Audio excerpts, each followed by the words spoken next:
तो चलिए बच्चों स्टार्ट करते हैं। प्रीवियस क्लास में आपने देखा था स्फेरिकल कैपेसिटर, आज अपन डिस्कस करते हैं पैरेलल प्लेट कैपेसिटर। तो एक्चुअली में पैरेलल प्लेट कैपेसिटर में कुछ नहीं, सिंपल बच्चों दो प्लेट का यूज किया जाता है और दोनों एक दूसरे के पैरेलल रखी जाती है। देखो एक ये प्लेट और एक ये प्लेट, लेकिन आप यदि यहाँ से देखोगे, फ्रंट से देखोगे, तो आपको इस प्लेट की केवल लाइन दिखाई देगी और ये लाइन दिखाई देगी। तो इस तरीके से यदि मैं यहाँ पर डायग्राम बनाऊँ तो ये हो जाएगा ये एक प्लेट और एक ये प्लेट। फर्स्ट प्लेट को बैटरी के पॉजिटिव टर्मिनल से कनेक्ट किया जाता है। जब हम फर्स्ट प्लेट को बैटरी के पॉजिटिव टर्मिनल से कनेक्ट करेंगे तो इस प्लेट पर यहाँ पर पॉजिटिव चार्ज आ जाएगा और अपोजिट प्लेट पर, सेकंड प्लेट के इनर फेस पर क्या जाएगा, नेगेटिव चार्ज, और फार एंड पर क्या जाएगा, पॉजिटिव चार्ज। लेकिन हम लोग फार एंड को क्या कर देते हैं, अर्थिंग दे देते हैं, जिससे उसका पूरा चार्ज अर्थ में चला जाता है। और इस तरीके से दोनों प्लेट के बीच में क्या डेवलप हो जाता है, पोटेंशियल डिफरेंस। अब क्वेश्चन ये है कि मान लीजिए दोनों प्लेट्स जोन के बीच का डिस्टेंस d है और दोनों प्लेट्स के बीच में पोटेंशियल डिफरेंस सपोज कितना v है। ये पोटेंशियल डिफरेंस और ये डिस्टेंस d। अब मैं आपसे क्वेश्चन करूं कि बताइए दोनों प्लेट्स के बीच में जो इंटेंसिटी ऑफ इलेक्ट्रिक फील्ड होगी वो कितनी होगी। दोनों प्लेट्स के बीच में जो इंटेंसिटी ऑफ इलेक्ट्रिक फील्ड होगी वो कितनी होगी। तो बच्चों जब हमने एप्लीकेशन देखी थी गॉस थ्योरम की, तब उस वक्त आप देखिए प्रीवियस वीडियो में आपको मिलेगा, तो मैंने आपको बताया था सिंगल शीट है, चार्ज शीट है, चार्ज डेंसिटी सिग्मा है, इसके कारण यदि यहाँ पर intensity of electric field E, तो उसका फॉर्मूला था sigma upon 2 into epsilon not. फिर इसी के मैंने स्पेशल केसेस करवाए थे जिसमें दो प्लेट्स ली थी और जो फर्स्ट प्लेट थी उस पर पॉजिटिव चार्ज और इस पर नेगेटिव चार्ज। और यहाँ पर जो चार्ज डेंसिटी आई थी तो फर्स्ट प्लेट के कारण भी और सेकेंड के कारण भी टोटल इंटेंसिटी कितनी होगी, तो sigma upon 2 into epsilon not plus sigma upon 2 into epsilon not. Finally कितना हो गया था, twice of sigma upon 2 into epsilon not. 2 cancel हो गया। तो मैंने उसमें आपको लिखवाया, तो वहाँ पर पूरा ऐसा टेबल बनाया था, आप देखिएगा प्रीवियस वीडियो में। तो इंटेंसिटी ऑफ इलेक्ट्रिक फील्ड बताया था यहाँ पर E is equal to sigma upon epsilon nought. बच्चों what is sigma, charge density. Charge density means what, charge upon area. Plate के केस में सपोज एरिया कितना है A और चार्ज है Q, तो चार्ज डेंसिटी कितनी हो जाएगी, Q बाय, ये प्लेट हो गई और इस प्लेट पर चार्ज है सपोज Q, इस प्लेट का पूरा एरिया कितना है A, तो charge density sigma is equal to क्या हो जाएगा, चार्ज अपॉन एरिया। तो ये सब आपको सारी बातें गॉस थ्योरम एप्लीकेशन वहाँ सब डिस्कस किया हुआ है। अब जब बच्चों यहाँ पर इंटेंसिटी ऑफ इलेक्ट्रिक फील्ड है और ये भी बताया था कि हमेशा प्लेट्स के बीच में जो इंटेंसिटी ऑफ इलेक्ट्रिक फील्ड होती है वो यूनिफॉर्म होती है, एक सी होती है, और दोनों प्लेट्स के बीच का पोटेंशियल डिफरेंस हमको पता है V है, दोनों प्लेट्स के बीच का डिस्टेंस D है। तो हम लोग जानते हैं by definition of potential gradient E is equal to V by D. Actual में होता है E इज इक्वल टू, अपन ने जो देखा वो minus del V by del x. Minus तो डायरेक्शन बता रहा था, मैग्नीट्यूड के लिए बात करें माइनस साइन को इग्नोर कर दे तो E is equal to del V by del x. What is del V, potential difference. यहाँ पोटेंशियल डिफरेंस अपन V से बता रहे हैं, and what is del x, distance between the plates, तो अपन D से बता रहे हैं, तो इसलिए E is equal to V by D. तो V इज इक्वल टू कितना हो जाएगा बच्चों, A इंटू डी। इसका मतलब V is equal to, E की जगह पर ये वैल्यू रख सकते हैं, sigma upon epsilon not into of D. अब जब बच्चों दोनों प्लेट्स के बीच का आपको पोटेंशियल डिफरेंस मिल गया है, तो आपको पता है Q इज इक्वल टू क्या होता है, C इंटू वी। भाई कैपेसिटर के लिए चार्ज इज इक्वल टू क्या होता है, कैपेसिटी इंटू पोटेंशियल डिफरेंस। तो फिर इसका मतलब कैपेसिटी के लिए फॉर्मूला क्या जाएगा, Q बाई वी। तो अब यहाँ पर आप कैपेसिटी निकाल सकते हैं, C is equal to Q by V की वैल्यू बताओ बच्चों, ये निकालिए, sigma upon epsilon not into D, जाएगा sigma upon epsilon not into of D. C is equal to Q upon, अब हमको मालूम है ये एप्सिलॉन नॉट तो न्यूमरेटर में पहुँच जाएगा और सिग्मा को क्या लिख सकते हैं आप, Q by into of D. Q cancel, तो C is equal to, A numerator में जाएगा तो epsilon not into A upon D. तो पैरेलल प्लेट कैपेसिटर की कैपेसिटी का ये फॉर्मूला होता है C is equal to epsilon not into A upon D, right, copy कर लीजिएगा। अब बच्चों इसमें स्पेशल केसेस होते हैं, ये जो पैरेलल प्लेट कैपेसिटर है इसके लिए अपन स्पेशल केसेस। तो फर्स्ट केस, यदि ये दोनों प्लेट्स हैं और इसके बीच में यहां पर डाइलेक्ट्रिक मीडियम भर दिया जाए, कुछ भी एबोनाइट, माइका, कुछ भी, जिसका डाइलेक्ट्रिक कांस्टेंट कितना K, तो आप यहां पर देखिएगा जब आपने ये फॉर्मूला डिराइव किया था तो यहां पर इंटेंसिटी जो थी वो आपकी ये थी, जबकि आपको मालूम है डाइलेक्ट्रिक कांस्टेंट यदि रहेगा तो यहां पर एप्सिलॉन नॉट इंटू K आ जाएगा, या epsilon not into epsilon R भी लिखते हो आप। जब यहाँ सब्स्टिट्यूट करोगे तो यहाँ भी एप्सिलॉन नॉट इंटू K या epsilon not into epsilon R आ जाएगा, जब यहाँ रखोगे तो ये एप्सिलॉन नॉट इंटू K आ जाएगा। तो इसका मतलब ये हुआ कि यदि यहाँ पर दोनों प्लेट्स के बीच में जो कंप्लीट पोर्शन है यदि हम डाइलेक्ट्रिक मीडियम से फिल करेंगे तो C is equal to formula बनेगा epsilon not into K into A upon D, right. अच्छा, यदि दोनों प्लेट्स के बीच में ये डाइलेक्ट्रिक मीडियम नहीं है, एयर है, तो एयर के लिए K की वैल्यू क्या होती है 1, तो यहाँ 1 हो जाएगा, तो epsilon not into A upon D, मतलब वही फॉर्मूला आएगा जो हमने डिराइव किया था, क्योंकि हमने जब पिछला डिराइव किया था तो इसमें यहाँ पर मीडियम नहीं लिया, इसलिए वो डिराइव हुआ था। तो यदि डाइलेक्ट्रिक मीडियम नहीं है तो फिर epsilon not into A upon D। लेकिन यदि मान लीजिए सेकेंड केस, तो बच्चों यदि मान लीजिए सपोज ये दोनों प्लेट्स के बीच में डाइलेक्ट्रिक मीडियम जो है वो हमने पार्शली फिल कर दिया ऐसा, और इसके डाइलेक्ट्रिक कांस्टेंट की वैल्यू K है और थिकनेस T है और दोनों प्लेट्स के बीच का डिस्टेंस D है। यदि क्वेश्चन करूँ कि अब बताइए कितना होगा कैपेसिटी, क्योंकि ये इसलिए थ्योरी करवा रहा हूँ बच्चों, क्योंकि आप जब क्वेश्चंस करेंगे तो फिर उस वक्त अपन को सब जरूरत पड़ेगी। एक बार थ्योरेटिकल आप स्ट्रॉन्ग रहते हैं तो फिर अप्रोच बन जाती है। तो बहुत सिंपल है, यदि दोनों प्लेट्स के बीच का आप पोटेंशियल डिफरेंस देखोगे तो वो दो रीजन से रहेगा, एक ये एयर की वजह से और ये एक डाइलेक्ट्रिक मीडियम की वजह से। तो टोटल पोटेंशियल डिफरेंस जब आप बोलोगे डेल वी तो वो जाएगा del V a potential difference due to air, और सेकंड रहेगा potential difference due to dielectric medium के। अब बाकी बात सेम रहेगी भाई, E इज इक्वल टू क्या होता है, E इज इक्वल टू होता है del V by del X, तो del V is equal to क्या होगा E इंटू डेल एक्स। भाई अपना पोटेंशियल ग्रेडियंट की डेफिनेशन क्या है, E is equal to del V by del X, तो del V is equal to क्या हो जाएगा E इंटू डेल एक्स। तो यहाँ पर क्या आ जाएगा, intensity of electric field due to air into thickness of air medium, plus यहाँ पर जाएगा intensity of electric field due to dielectric medium into thickness of dielectric medium, ये आ जाएगा।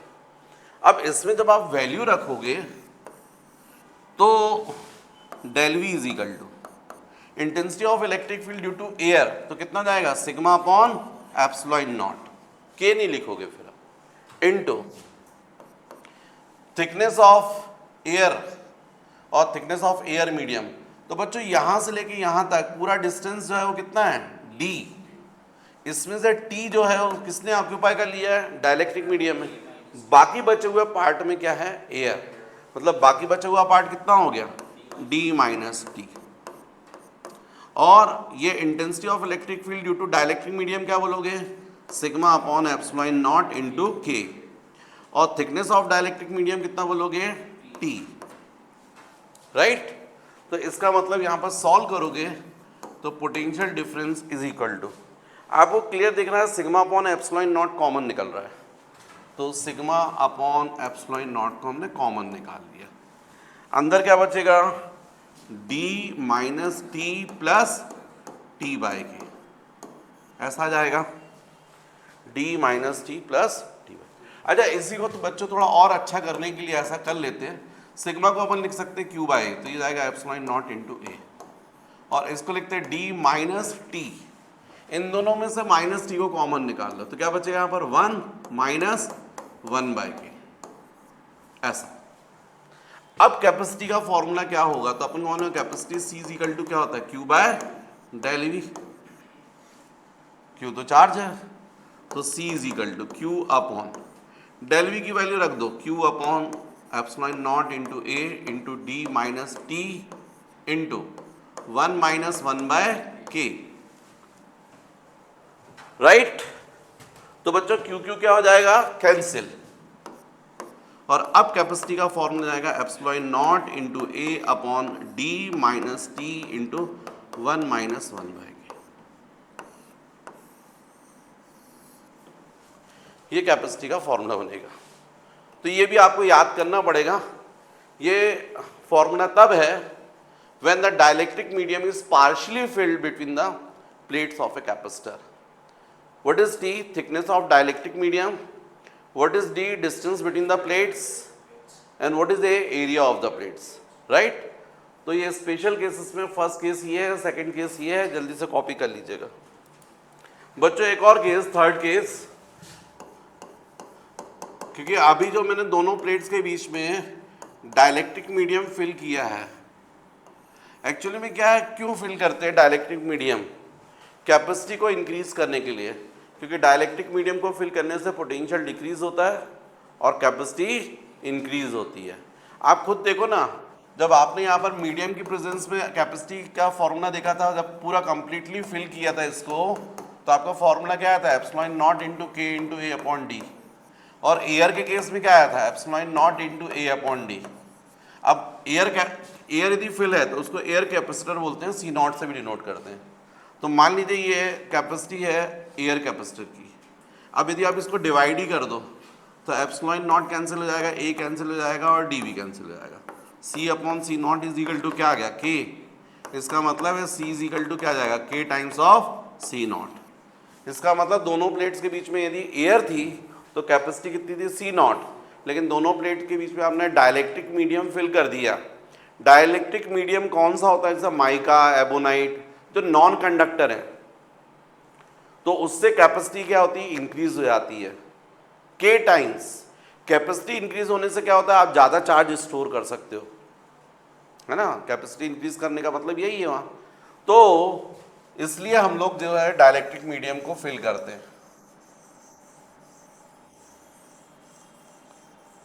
अच्छा एक और बात बच्चों, ये मैंने बोला चलो ठीक है, दोनों प्लेट्स के बीच में डाइलेक्ट्रिक मीडियम फिल कर दिया तो कैपेसिटी आपने बोला इतना हो गया। सपोज दोनों प्लेट्स के बीच में यदि मैं मेटल फिल कर दूं, इन दोनों प्लेट्स के बीच में मेटल फिल कर दूं, तो मुझे बता सकते हो कैपेसिटी कितनी हो जाएगी। भाई मेटल के लिए मैंने आपको के की वैल्यू कितनी बताई है, इन्फिनिटी, तो आप यहाँ पर रख दो तो सी इज इक्वल टू क्या हो जाएगा, इनफाइनाइट इंटू सी नॉट, मतलब इनफाइनाइट। इनफाइनाइट का मतलब कैपेसिटी कितनी हो जाएगी, इनफाइनाइट। इनफाइनाइट मतलब कितना चार्ज स्टोर कर सकते हो, इनफाइनाइट। ये जो कैपेसिटर है यहाँ पर ये हो गया प्लस और ये माइनस, आपने मेटल फिल कर दी। अब इस कैपेसिटर की कैपेसिटी कितनी होगी, इनफाइनाइट। तो फिर आपके दिमाग में आना चाहिए सर जब इनफाइनाइट ही हो रही तो फिर अपन क्यों दूसरा भर रहे हैं, मेटल ही भर दो, ज़्यादा अच्छा है, हम लोग तो फिर कितना भी चार्ज स्टोर कर सकते हैं। अरे भाई मैं तुमसे बोल रहा हूँ कि यहाँ पर ये वाटर टैंक है, इसकी कैपेसिटी कितनी है, 500 लीटर, मतलब आप इसमें कितना वाटर स्टोर कर सकते हो, 500 लीटर। 500 डालोगे इसमें स्टोर हो जाएगा। पर इसको मान लो आप पंचर कर दो, मतलब छेद कर दो इसमें टैंक में, तो ये पानी यहाँ से निकलता जाएगा, यहाँ से पानी आता जाएगा। कितना डाल सकते हो आप इस टैंक में, इनफाइनाइट, क्योंकि यहाँ से आप डाल रहे हो, यहाँ से निकलते जा रहा है। पर ऐसे टैंक का कोई मतलब है क्या, नहीं, वाटर ही स्टोर नहीं कर पा रहे। तो यहाँ भी आप मेटल फिल कर दोगे तो यही प्रॉब्लम हो जाएगी। भाई आपने ये प्लस किया, ये माइनस किया, ये अर्थिंग दे दी, तो जो चार्ज है वो स्टोर ही नहीं होगा, वो तो पूरा का पूरा यहाँ से लेके अर्थ में चला जाएगा। मतलब ये कैपेसिटर चार्ज को स्टोर नहीं करेगा, जब स्टोर नहीं करेगा तो क्या मतलब का।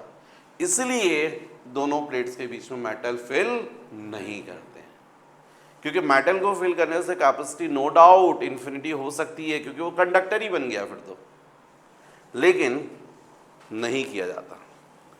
तो अब यहां पर जो मैं जो केस लेने वाला हूं वो केस मैं आपको समझा रहा था, और वो केस है कि दोनों प्लेट्स के बीच में यदि मान लीजिए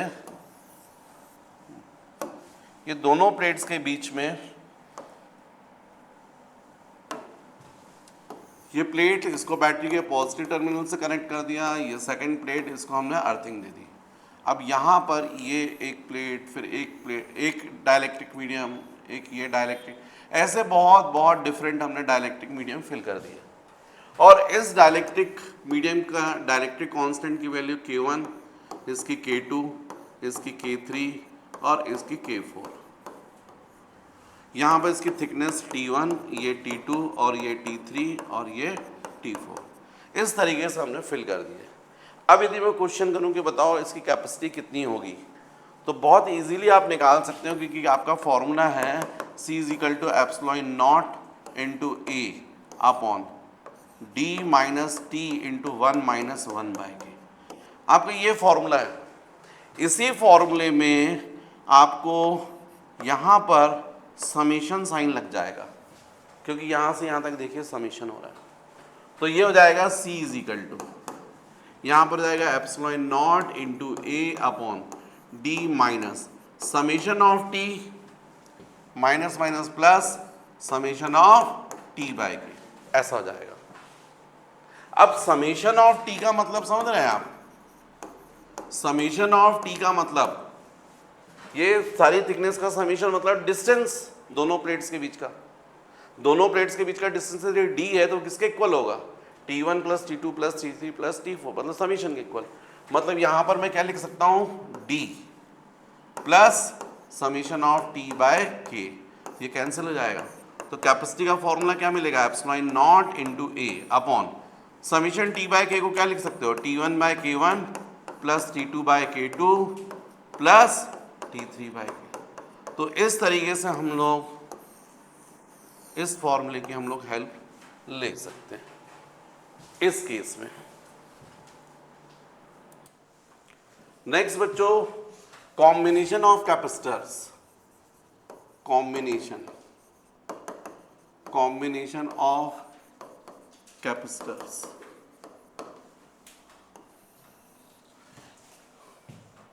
तो इसमें दो कॉम्बिनेशन चलते हैं, एक कहलाता सीरीज और एक कहलाता पैरेलल। तो बच्चों अपन पहले देखते हैं पैरेलल कॉम्बिनेशन, है ना? पैरेलल कॉम्बिनेशन, पैरेलल कॉम्बिनेशन में अपन क्या करते हैं, इस तरीके से कई कैपेसिटर्स होते हैं और सबकी एक प्लेट को एक फिक्स पॉइंट से कनेक्ट कर देते हैं और फिर इस पॉइंट को कनेक्ट कर देते हैं बैटरी के पॉजिटिव टर्मिनल से। और जो सेकंड प्लेट होती है, सारे कैपेसिटर की सेकंड प्लेट को एक पर्टिकुलर पॉइंट से कनेक्ट कर देते हैं और इसको कर देते हैं अर्थिंग। जब इस तरीके का कॉम्बिनेशन होता है तो उसको बोलते हैं पैरेलल। मतलब आपको ध्यान देना पड़ेगा यहाँ पर, पैरेलल कॉम्बिनेशन में जितने कैपेसिटर्स होते हैं सबकी एक प्लेट जो होती है वो एक ही पॉइंट से कनेक्ट रहती है और सबकी सेकंड प्लेट जो रहती है वो किसी दूसरे पॉइंट से कनेक्ट। जो फर्स्ट पॉइंट होता है उसको बैटरी से पॉजिटिव टर्मिनल से कनेक्ट कर देते हैं। अब बैटरी का पोटेंशियल मान लीजिए V1 है, तो यही पोटेंशियल यहाँ पर आ जाएगा V1, यही V1 यहाँ पर आ जाएगा, यहाँ पर। कभी भी टू कंडक्टर्स को यदि वायर से कनेक्ट करते हो तो चार्ज फ्लो करता है, कब तक? जब तक कि दोनों के पोटेंशियल सेम ना हो जाए। इसका मतलब ये हुआ कि यदि इस पॉइंट का पोटेंशियल V1 है तो यहाँ पर जो प्लेट है इसका भी पोटेंशियल V1 हो जाएगा, इसका भी V1 और इसका भी V1। जबकि ये जो सेकंड प्लेट है इनको सबको हमने किससे कनेक्ट किया है? अर्थ से। अर्थ का पोटेंशियल कितना होता है? 0। इसलिए इन सब प्लेट का भी पोटेंशियल कितना हो जाएगा? 0। अभी फिलहाल 0 ना लेकर आप V2 ले लीजिए। मतलब इस फर्स्ट कैपेसिटर की प्लेट के अक्रॉस पोटेंशियल डिफरेंस कितना है? V1 - V2। यहाँ पर भी कितना है? V1 - V2 और यहाँ भी V1 - V2। तो पैरेलल कॉम्बिनेशन की खासियत होती है कि इसमें हमेशा जो कॉम्बिनेशन होता है उसमें हर कैपेसिटर का पोटेंशियल डिफरेंस कैसा होता है, सेम होता है। अब यदि आपने चार्ज Q दिया हुआ है तो इसमें से मान लीजिए फर्स्ट कैपेसिटर पर कितना चार्ज स्टोर हुआ, Q1, सेकंड पर Q2 और थर्ड पर Q3। तो by law of conservation of charge होगा Q is equal to Q1 plus Q2 plus Q3। तो यहां पर चार्ज Q जो है उसका डिस्ट्रीब्यूशन होता है फर्स्ट कैपेसिटर पर Q1, सेकंड पर Q2 और थर्ड पर Q3 पैरेलल कॉम्बिनेशन में।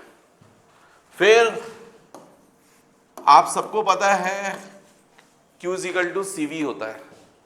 तो फर्स्ट कैपेसिटर जो उसकी कैपेसिटी सपोज C1, सेकंड की C2 और थर्ड की C3। तो फर्स्ट चार्ज कितना है, Q1। तो Q1 इज इक्वल टू आप क्या लिख सकते हैं, Q1 की जगह पर क्या लिख सकते हैं, C1 इंटू वी। Q2 की जगह क्या लिख सकते हैं, C2 इंटू वी। और Q3 की जगह क्या लिख सकते हैं, C3 इंटू वी, क्योंकि सब पर पोटेंशियल डिफरेंस कैसा है, सेम। और मान लीजिए पूरे कॉम्बिनेशन की इक्विवेलेंट कैपेसिटी सपोज C है, तो पूरे कॉम्बिनेशन पर भी तो पोटेंशियल डिफरेंस कैसा है, सेम। यहां पर V1 और इस पॉइंट का V2, तो पूरे कॉम्बिनेशन में पोटेंशियल डिफरेंस कितना दिख रहा है, V1 माइनस V2। इसलिए Q की जगह आप लिख सकते हैं C इंटू वी।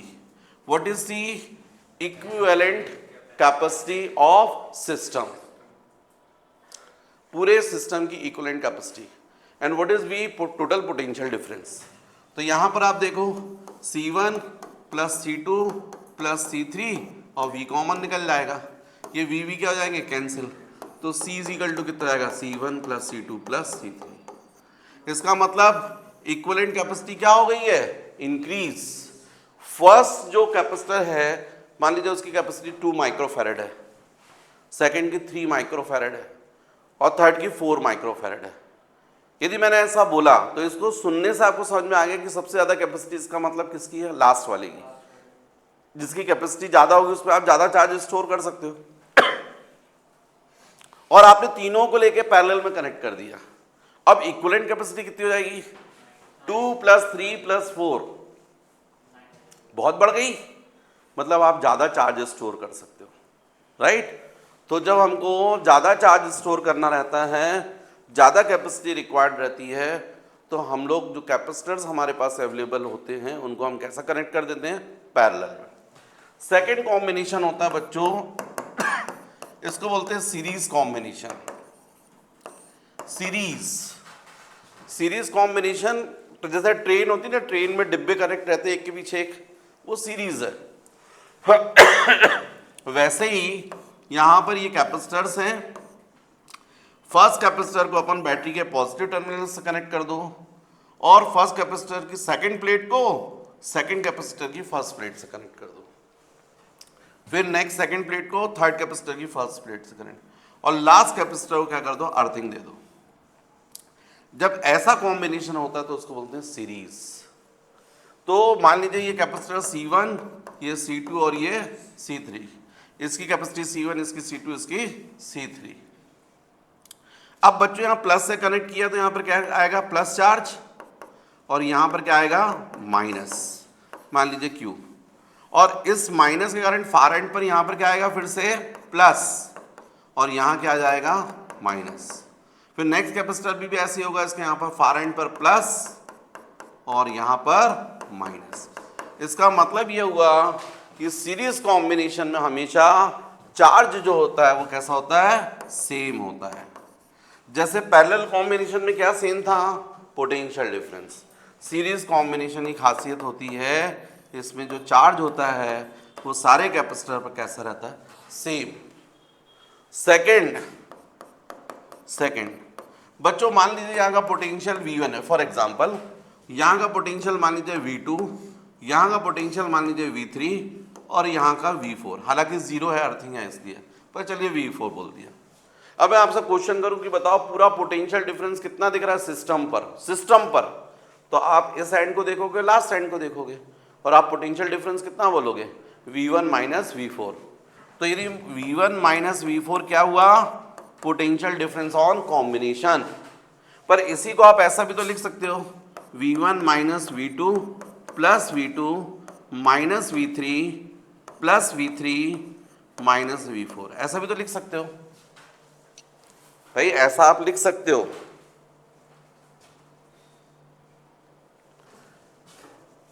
क्यों? क्योंकि देखो आप मिडिल टर्म कैंसिल हो रही है, माइनस V2 को प्लस V2 कैंसिल कर रहा हूं, माइनस V3 को प्लस V, तो लेफ्ट हैंड साइड पर क्या लिखा है V1 minus V4, right hand side पर भी क्या लिखा है V1 माइनस V4। पर ऐसा लिखने से फायदा ये हुआ कि ये जो लिखा हुआ है इसको अपन बोल सकते हैं potential difference on combination, del V। और यदि यहां पर मैं ऐसा ब्रैकेट लगा दूं तो ये कहलाएगा potential difference on first capacitor, देख रहे हैं V1 माइनस V2, फिर ये प्लस, यहां पर ब्रैकेट कर देता हूं V2 minus V3 potential difference across second capacitor, तो इसको अपन लिख सकते हैं डेल V2, और यहां पर ब्रैकेट कर दे तो V3 माइनस V4 का मतलब potential difference across third capacitor. तो इसका मतलब सीरीज कॉम्बिनेशन में हर कैपेसिटर पर चार्ज सेम होता है, लेकिन total potential difference del V is equal to, या V इज इक्वल टू क्या होगा V1 plus V2 plus V3।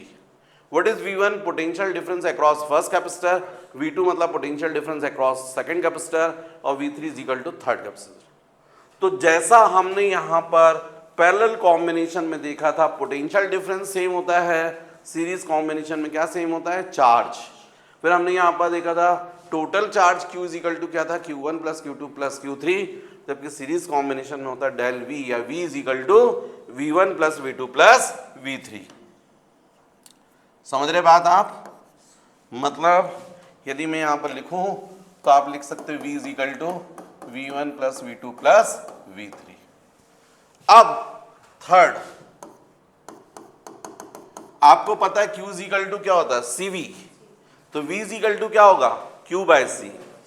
तो यहां पर हमको मालूम है सीरीज कॉम्बिनेशन में पूरे कॉम्बिनेशन पर चार्ज कितना है? Q, और यही चार्ज फर्स्ट पर, यही चार्ज सेकंड पर, यही थर्ड है।